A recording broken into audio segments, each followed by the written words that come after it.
you from Studio HQ. This is the Sunder Katz. Why Sunder? We're looking for something different. In particular, this episode is about Dark Horse Comics. And why cats? Because we're the coolest cats in town, and we have a cool cat with us from the Sixth Element of Hip Hop.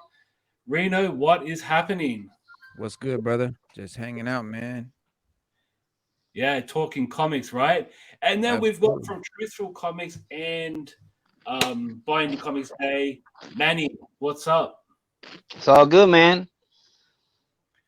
All right, so we're going to kick it off with Dark Horse Comics, which have been around since 1986. 35-year-old publisher. Great, creating some really amazing content.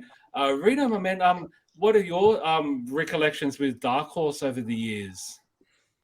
I mean, like you said, it's been here forever. I mean, it's just a classic. I mean, for me, it's been here mostly my whole life. I was born in '79, so by the time I heard about comic books, Dark Horse was always one of them.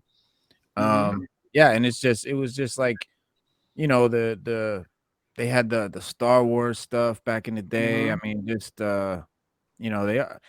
I always wondered why they weren't Marvel DC. I always looked at it was like Marvel DC Dark Horse. That was, to me, that was the three, the big three. But same. How about you, Manny? Yeah, I've known about Dark Horse since the beginning, since I first started collecting comics. Like he said, with the whole Star Wars, I'm a huge Star Wars fan. But yeah, I was always checking those Star Wars comics, also Aliens and Sin City, Concrete. I mean, they have so many amazing books all throughout the years. So yeah, I've been a Dark Horse fan for a while.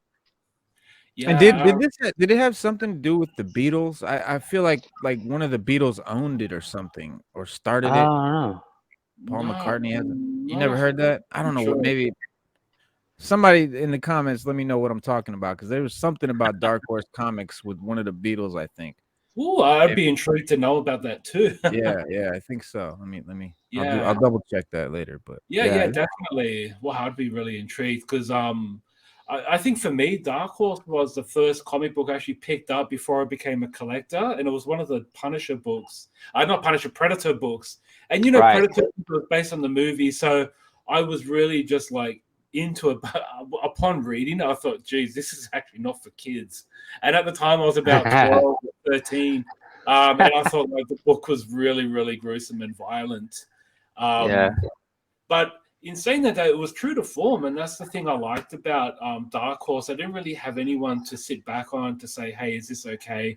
More like just bring it out. If it keeps the licensees happy, then I guess everyone's happy, I guess. Right. Yeah. And I've just got a glimpse here from the Dark Horse website. It is very busy. Reno, have you had a chance to check it out? Oh yeah, I've been there before. It's pretty cool. Right now, it's funny, they've got the Bonsai Buckaroo up there, and it says the Reno Kid with E.M. Roche. Yeah, it's pretty cool. Yeah, you're famous, bro. Buckaroo Bonsai. Sorry, yeah, Buckaroo Bonsai. Yeah, yeah, man. But no, it's great. It's got they've got their their banner with their big features, and then you got their new release line, and then like a news feed, right? And then they got our social medias right there. Everything is boom, boom, boom. And they have like a nice YouTube video place, and then all the services, sites, contact stuff at the bottom. I mean, I think it's really well made. It's really well set up, and I think it looks like it fits good for mobile too, because it's got the kind of letterboxes on the side, so it probably works really well on a phone too. Yeah, definitely. How about you, Manny? What are your thoughts? Oh, I like the website a lot. Yeah, I like that when you first open it, that banner at the top, it almost looks like a TV screen, and it takes true. you can see everything really clear, and yeah, I like it. It's very easy to navigate. Very well done. Yeah. Yeah, I like their statues section as well, because they had some amazing statues. Right. I haven't checked it in a while, but I know they had one for the Umbrella Academy, which I was kind of stoked about. Oh yeah. Love those books by Gerard Way. Right. Yeah. Yeah, and like speaking of news, so this is something that came about in Dark Horse back in August that Jinx World, the side publishing from DC Comics owned by Brian Michael Bendis with all his creative owned work, is actually moving from DC over to Dark Horse, which means that at the moment Bendis is wrapping up all his work with DC and he's eventually going to be moving over to Dark Horse full time, which I think is a massive shot in the arm that Dark Horse has needed. Rita, are you a fan of Bendis? Oh yeah, I mean, I like some of his stuff. Like I'm not like a super fan of anything he does per se, but Yeah. I like a lot of stuff that he's done for sure. Yeah, I think I'm in the same boat as well. I did appreciate some of his Superman work, but I think his creative own is majorly overlooked due to his Big Two work, I guess. Right. Right. Yeah. How about you, Manny? Oh man, Bendis to me is he always gets a pass because he created Miles Morales. Yeah. So just for that alone, he can do no wrong. But I am looking forward to that Joy Operations book coming out in Yeah, November. I yeah, cannot wait for that book. absolutely. Yeah, and you mentioned that you added this to your pull list. Yes, yes. Nice. As soon as I saw it, actually, when I was checking the website and I saw the interview at the bottom of the website, which is a cool feature. It has when you scroll down, you can see a full interview that they did on Bendis, and he's talking about that book. And I immediately contacted my local comic shop and said, I need this in my pull list. So he said, "All right, I'll write it down." So Nice yeah, I one. cannot wait. Yeah, and it's called Joy Operations. Yeah, you mentioned it's coming out in November. Definitely cool to check out, and it'd be interesting to see what else Bendis does if he's going to do Jinx World exclusively, or maybe some other side project, maybe some Hellboy. Who knows? Yeah. Yeah. I Oh mean, man. he did work on X-Men. Anybody who works on X-Men is cool with me. Yeah. Yeah. I mean, Yeah, he's done a lot of. definitely. Oh, and by the way, the Beatles thing, I know this isn't what it was, but there is Dark Horse does have a graphic novel called The Fifth Beatle, which is about Brian Epstein. Oh, right. And Right. Yeah, manager. I Yeah. do recall. Yes, Mhm. yes, I do recall that. But And I remember hearing this something in the 80s. My dad's a huge Beatles fan, and something, and I don't know, maybe I'm mixing up a couple things in my head, but I swear something Dark Horse had to do with the Beatles, man. I don't know. I'm gonna okay. keep researching that. I'm gonna find that out. Yeah, maybe there's another book. And speaking of books, and this is like a hidden gem within Dark Horse over the years, and it was great Yeah. to see books like this called Dark Horse Presents. Um, Mhm. yeah, and I think each of us have owned at least one copy in our lifetime. Sure. Rita, what were your recollections in this anthology series? Yeah, I did. I had one. There was Sin City was in there. There was an Alien story, Next Men. Mm-hmm. Man, I can't really remember the fourth one, but yeah, it was cool because it was the first comic I had seen at the time that had, four completely unrelated stories in one comic that was, Yeah. in one book. So I thought that was really cool. Of course, I found out. Of course, there's a lot of comics that do that, but to me, that was the first one I had seen. So I was like, oh wow. But yeah, it's a good book. I still have it actually. No, fantastic. How about you, Manny? Have you owned a copy? Yeah, I own a couple copies. I throughout the years I've had a few. I'm a sucker for anthologies, so Mm, Right. yeah. So anytime I see one, I picked it up. yeah, and I was really gutted to see this book actually cease because the sales were so low. Right. I've been reading the last few issues. They didn't have any of the main key characters in them. They were just like all these random, creator own stories, which I appreciate. But one thing that 2000 AD, which are beyond their 1000th issue, and they do an anthology series, but they always include Judge Dredd. And I think if they have Judge Dredd in there, it'll always sell. I Yeah. honestly think they should have at least Hellboy Yep. Yeah. with brand new writers, brand new artists. You know what I mean? Giving some, up and comers some groundwork to play with, and say, hey, look, just create your own story. If it works, Right. yeah, definitely.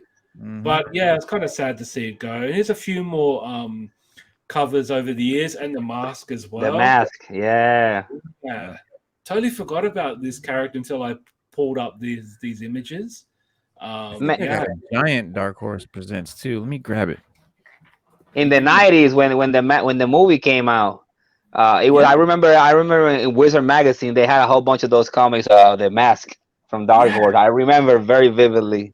Yeah, I know, right? But who would have thought when that movie came out it was based on a comic book, but little know Dark Right. Horse, for goodness sakes. Yeah. Yeah, And he wasn't a jolly character like the movie. He was in the comics. He's very dark and wild. yeah, very dark and wild. I mean, there are certain degrees, but obviously, I guess Hollywood may not have made a movie like that. Right. Jim Carrey, because Jim Carrey was an up and comer, and he was running hot. And here's the annual as well. Oh Yeah. man, look at all those stories, like characters you never heard of. And The one on the bottom corner, I think that might be Trekker, if I'm not mistaken. yeah, it could be From We've got Mark, Flaming Carrot in there. yeah, from Mark Randall, I think is, if I'm not mistaken. And Carrot, what's the name? Flaming Carrot. Yeah, Flaming Carrot. Yeah, and Concrete's there, and I think Min got his first run in there as well. I mean, crazy. Yeah. And here's Coffee Man. That's Too me in much the coffee, morning. man. Yeah, too much Give coffee, me man. coffee. Please give me coffee. I look like that in the morning. So, That's funny. No, Hey, it's not. It's Reno, not where I man. thought it was. It's not where I thought it was. oh, sorry guys, I just had to show this. Oh yeah. Hey, Hey, you're in uniform today. and Cobra. Yo, Joe. All right. Cobra. But definitely that was cool. And sorry to distract the moment here in the story, but yeah, Dark Horse presents an amazing anthology series. Gone way too soon. Yeah. But moving on to amazing stories, and I mean, this one is very close to my heart. I am a sucker for 80s animated licensed properties. TMNT, G.I. Definitely. Joe, Transformers, Motu, cannot go wrong with this. Master Universe Revelations.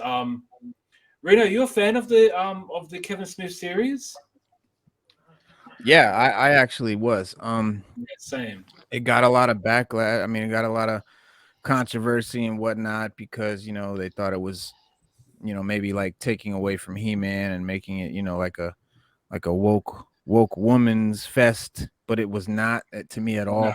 It didn't. It was no man hating. They didn't demasculate He-Man in any way. It was just a really good story.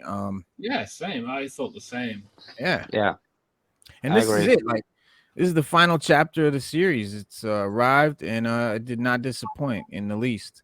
No. Authors Kevin Smith, Rob David, and Tim Sheridan. They just one final time together in the story that focuses on Tila and some feelings that she's having from the very moment that He-Man came onto the scene. And they take pretty deep dive into Tila's story, one that's has a strong element of mystery to it. And this chapter fits perfectly into the series, and it's rare that a comic delivers what it advertises.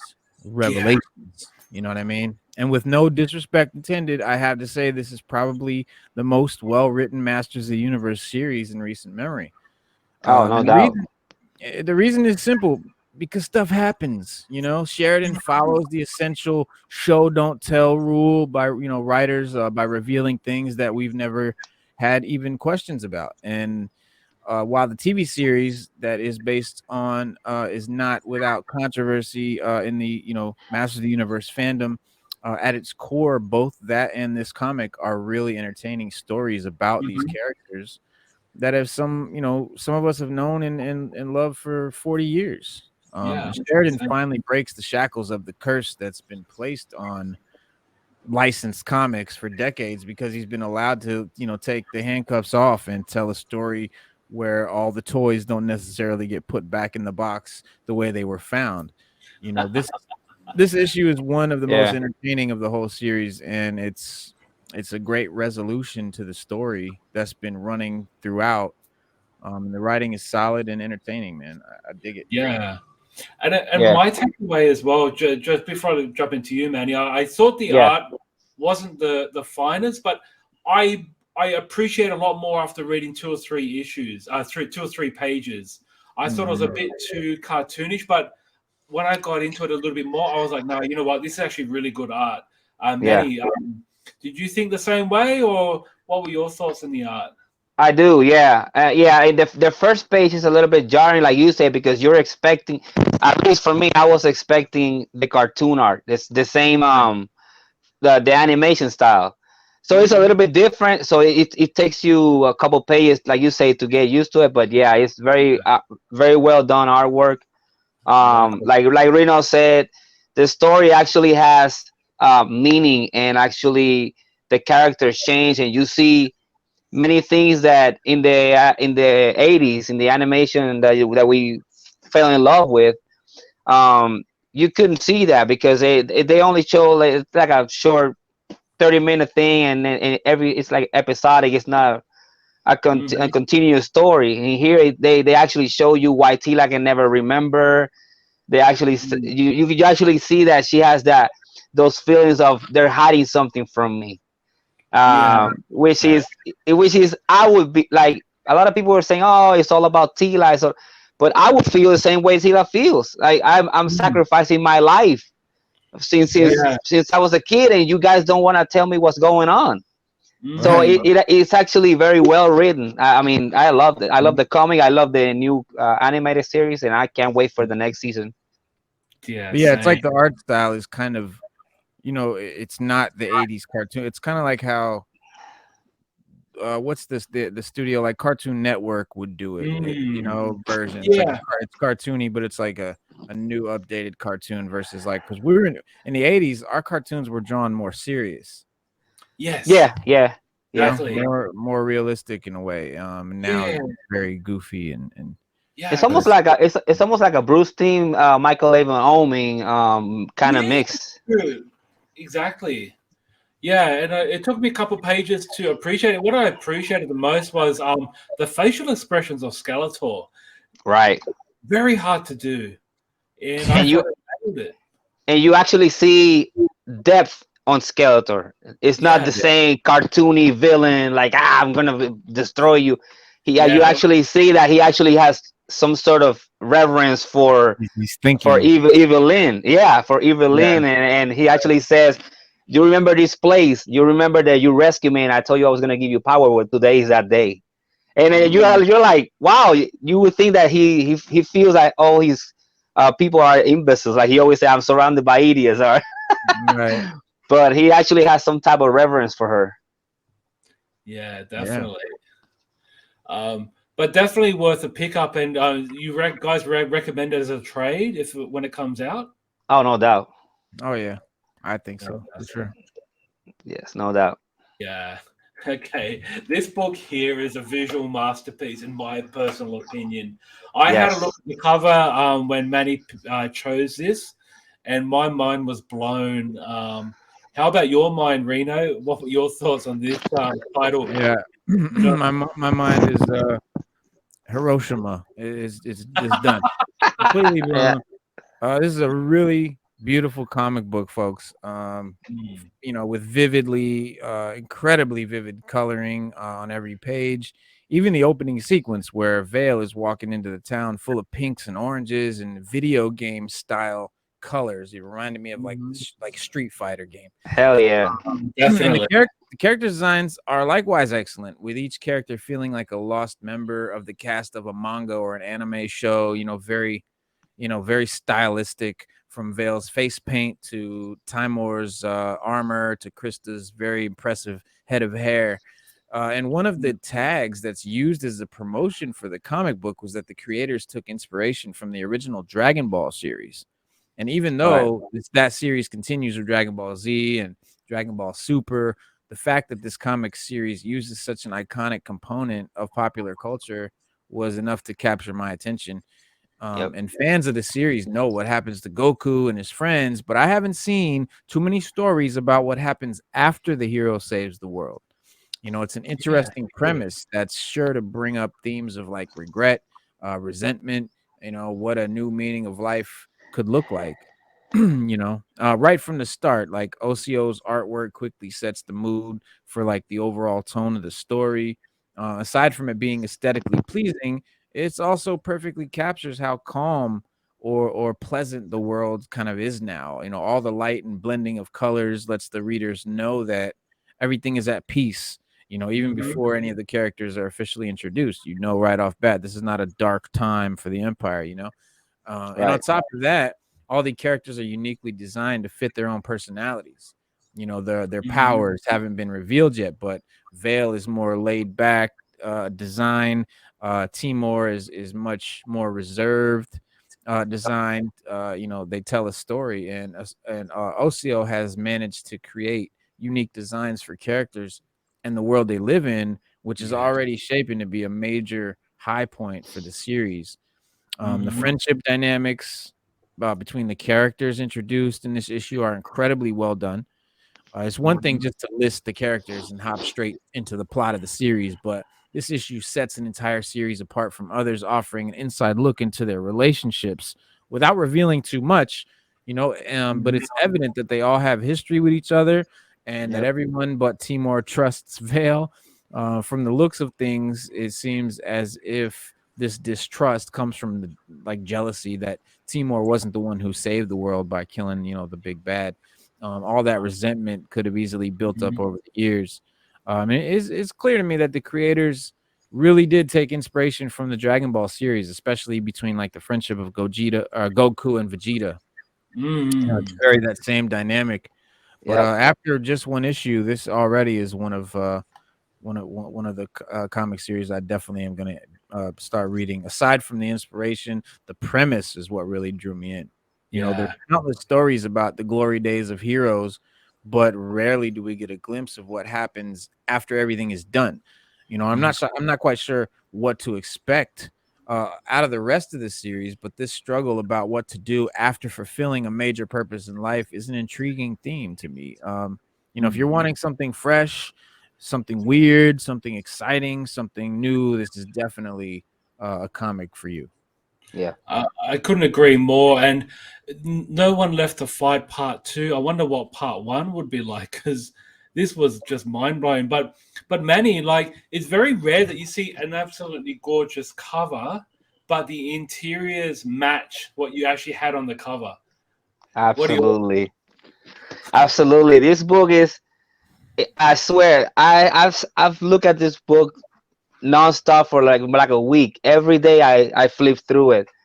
I Mm, cannot I don't get tired of looking at these pages. Yeah. It's absolutely beautiful. Every page, every panel.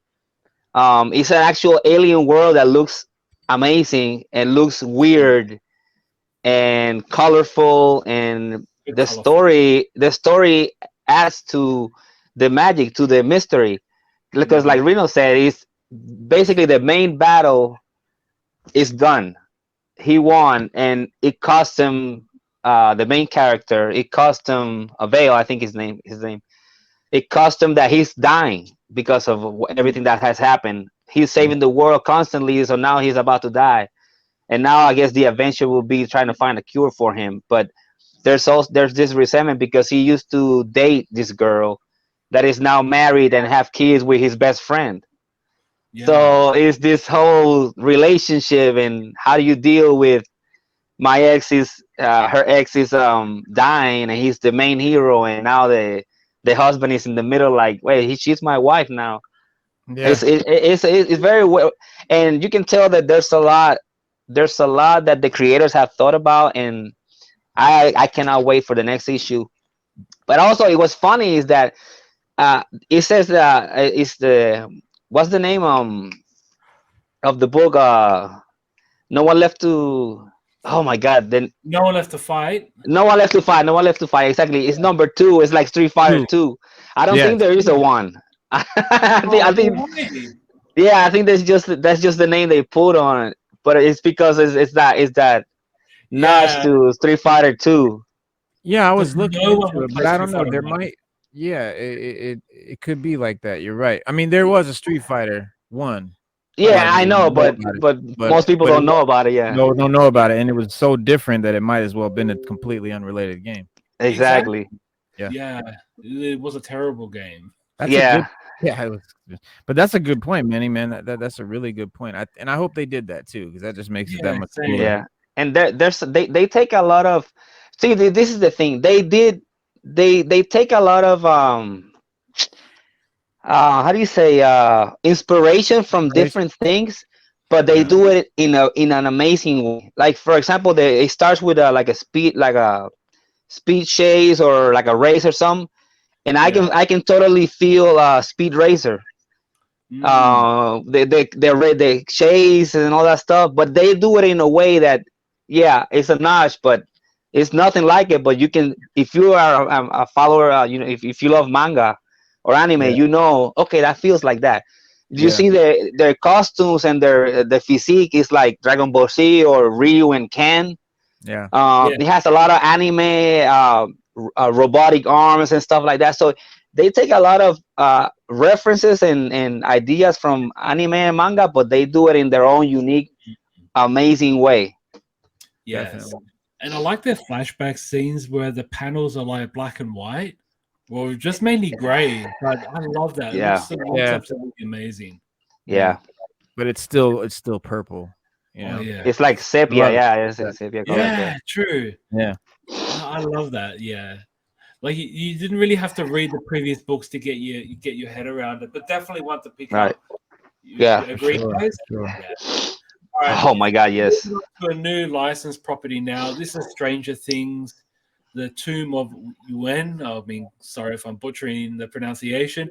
To be honest, I'm not a massive watcher of Stranger Things. It's not that I don't like it. I just really haven't had the chance to sit down and dive in. Oh man. It might be coming from an outsider's perspective, but I Mm, actually found the book quite easy to follow, and I think really? due to Greg Pak. I mean, I do know some of the characters. I have watched the first half of the first season.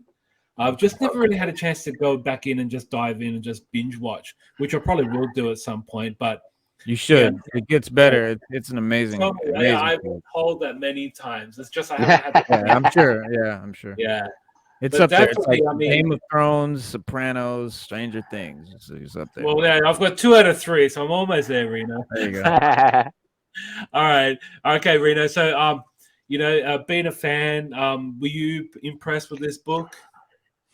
Oh yeah. Well, I mean, being a big fan of the show and having watched, thoroughly the show, I never got into the comics because they always seem just like rehashings or adaptations of the show, and it's like, okay, I've seen that, Yeah, but I didn't. I mean, this was good. I mean, struggling to deal with the recent loss of Bob, Bob Newby, who he regarded as a father figure. Will and his mother are trying to move on with their lives. However, Will is feeling a little more alone in that his friends, they're busy with their girlfriends now. He kind of was gone for a while. So, when his teacher, Mr. Clark, shows Will some of the odd documentation that Bob filed to get the AV club going, they find what looks to be like a treasure map, which could lead to finding ancient Viking treasure, right? And it's great to have a series like this focus on Will because he's been through the most, even more than 11, and to see how Right. his friends have moved on while he is trapped in his own nightmares and memories it's an interesting change of pace. And Diego Galindo does a great job with the artwork in this opening issue of the book. He manages to capture the feel and the mood of the 80s, brilliantly. And, but he also manages to capture the likenesses of the characters very well. Looks just like them. I particularly like the few flashback panels of Bob talking to Will that you just had up in the car, which was likely days before, he died. And, but we get a nice looking flashback panel of the scene where Bob was killed by the mind flare. But I think without watching the seasons on Netflix, it could be hard to pick this up for a casual reader, but that's why I'm surprised to say that, or to hear that you were able to get it really well. But for fans of the show, it's a perfect filling between the seasons, like helping grow the excitement without complicating the story or adding confusing new characters or locations. For an added touch to get a hold of the Goonies homage cover, which I think will go up in price and demand over the years. And Greg Pak has come up with a pretty good story here. And I like that the fact that he's looking to explore Will and Joyce's feelings of loss, especially given that Bob Newby felt like a pretty substantial character in the show's third season. And I also appreciated Pak tipping his hat to the previous Stranger Things miniseries in which Dustin went to science camp. That was cool. But overall, as a fan of the show, I can't. It's great. I dug it. I dug it a lot. It was very cool. Yeah, and I think too, you're right. Like when you touch on stories, that's why some TV shows I don't really like reading the comics because, like, at least you tell a different story. I'm in. Yeah. And I think this is what you get here. Manny, what were your thoughts in terms of art? I think the likeness of Winona Ryder was pretty spot on. Oh my goodness, yeah. Look, I try to get into different comics based on TV series and movies, and I usually end up leaving and not collecting them because I'm very much into the likeness. If you don't look like the character, I can't focus on the story. I don't believe it. Right. But this one is, I mean, they look so on point. Everybody looks amazing. Um, and to me, I'm a huge Stranger Things fan.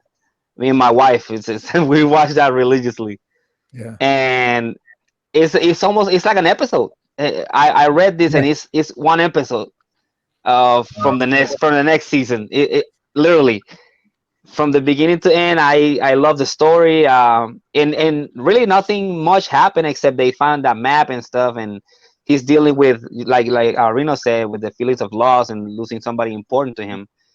But because I'm such a huge fan, to me, yeah, I just watched another episode, and I can't wait for the next episode, which is the next comic book. Right. Yeah, and it's a 4-part miniseries. So we're one issue in. So if you guys have wanting to read something new and you're a fan of the show, you can start now because the book only just came out. Alrighty. Yeah. And then we'll move on to the next book called Norse Mythology by industry heavyweights Neil Gaiman and P. Craig Russell. What were your thoughts on this one, Reno? Because I actually quite enjoyed this. Yeah. Well, Neil Gaiman is like you said, a legend in the game.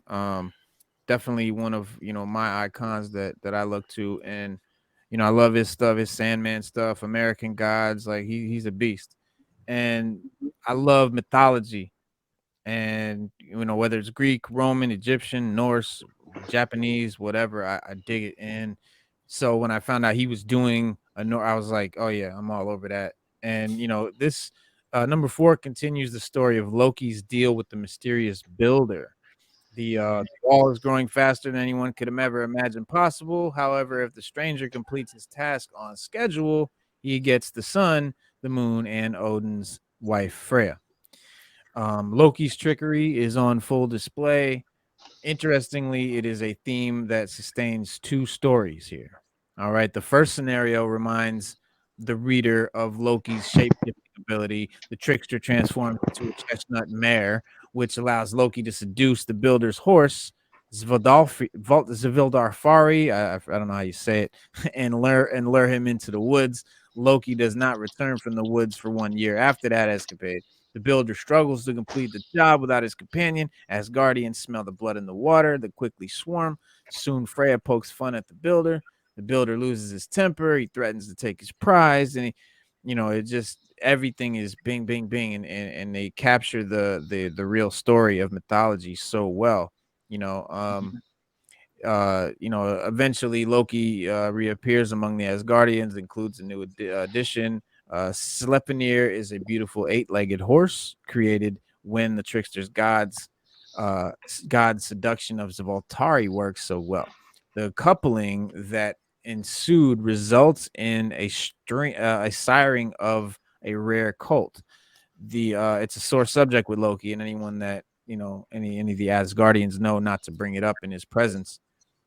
And but Loki's children are the subject of the next story. That's why I say that, because the trickster's libido is not sated by his first marriage. So Odin tells his son that there are 3 children that Loki's fathered in Jotunheim. A quest to bring the children home reveals how much Loki has had a hand in creating many of the fantastical creatures of the 9 realms, right? Jormungandr is that huge snake that Odin releases into the ocean and eventually encircles the earth, becomes known as the Right. Midgard serpent, Mega right? something, yeah. The second one is named Hel, right? Odin remembers her from the dream. Loki's third child is a mystery, and in this case, even its name is unrevealed, but it looks like a wolf cub or a fox. But like myself, fans of mythology might already recognize the third child. Raises the question if revealing the name would have, added to the suspense or made it far too easy for readers to find the answers on their Andrew. own. Mm-hmm. But Neil Gaiman and like P. Craig Russell continue weaving a gorgeous tapestry in Norse mythology #4. Readers who have experienced these stories in one form or another will delight in the illustrations rendered by Piotr Kowalski and David Rubin. Laverne Kindersky's colors are muted and the sunset is glowing in the daylight. The hues are measured and deliberate. The collaboration of art and narrative creates an emotional landscape that feels regal, like like royal, but yet like godly. But and the dialogue intones the personality and humor that is not always recorded in myths. The combination is a topographical expedition that really illuminates the layers of every new character, creature, or treasure discovery. But man, just for fans of mythology, this is a great comic. If you're looking for Thor and Loki from the MCU, look to Marvel, look elsewhere. It's not here. This is not that. This is real mythology. This is real really strict to the real mythology. So I love that. Yeah, Yeah. same. I really enjoyed this story because you have the scene where you got Loki, Thor, and also his like sidekick, or I don't know what you call him, but basically they were given tasks by a giant, and the giant was like poking fun to realize then the joke was on them by this giant, and I really enjoyed that. I thought it was kind of fun, and it did have that mythology feel to it. There's no sinister ending, but it was just very intriguing. Manny, what were your thoughts on this book? Yeah, I love it. I'm a Thor super fan, so so yeah, I'm already in just because his story is Norse mythology. So I've read this story before, this myth before, in many formats, but looking at the artwork it's a treat. And it's funny how the contrast between Thor, he's so serious, and Loki, even though he's mad that the giant tricked them, he's about to get mad, and then all of a sudden he's like, I can appreciate a good trick. Yeah, Yeah. Thor you is got me. not having none of he's having none of it, and Loki is like, come on, you gotta like it. It's cool. It's cool. Yeah, I actually thoroughly enjoyed that. I thought it was a pleasant read. It wasn't over the top. It's definitely not an MCU book, but it's like, yeah, you're right, Reno. This is something different. You gotta read this if you're a Thor fan. Oh Just like yeah, that. For sure. Yeah. But definitely, and the art was amazing too. Like, look at this. Right. yeah. It looks like good. It looks like good Marvel artwork from like the 80s, like Yeah. Run Friends, that type Well, of Alan Davis, Walt Simonson, like good artwork. Mhm. yeah, true. And I didn't realize they were giants. I thought they were just shrunk. Like, I thought the three characters were shrunk. So I really appreciate the fact that they were giants, and they don't look like giants. You think of giants, they look like big ogres, and these look Right. like They're just people, just big. humans. Yeah, Exactly. Yeah. Exactly. I thought that was amazing. It's a different depiction. Yeah. Yeah. Yeah, and it's just well made. Absolutely yeah. well made. Oh yeah. And one thing too I appreciate was the lettering. How you have some lettering that are not in boxes; they're actually just blended into the panel. I miss that. We don't get that much nowadays. Right. We got it in the 80s and 90s, but not much these days. Yeah, I never thought about that, but you're right. Yeah. Yeah, and I thought that was like a nice, because you know how usually they'll have the boxes colored based on who's talking, whether it be Right. a particular character. They might even have their logo embedded in the caption, but Right. I just like it. It was just storytelling. Yeah. Yeah. Very cool. Very, very well done. It's Neil Gaiman, so it's always going to be well written. Of course. Damn Yeah. right. And guys, you can pick these up at your local comic book store. They're readily available. Dark Horse have been around for years. Surely enough, you can pick up trades if you're looking out for old, maybe even their older licensed property. You could probably pick up in the, your local comic book shop in the, in the old school section. But definitely worth checking out. Yeah, but definitely, guys, thank you so much for joining us for another episode of Sunder Katz. And before we go, Sunder! Thundercats! Yo! Yo! We nailed it! All right. We're all right. That was fun. Thank you. We hope you've enjoyed this Comic Crusaders production. For real-time news on all things pop culture, please feel free to follow us on social media. For articles, original content, merchandise, and more, please go to www.comiccrusaders.shop. Also follow along with all of the websites in the Comic Crusaders family. As always, if you like this content, please click like and subscribe to the Comic Crusaders YouTube channel.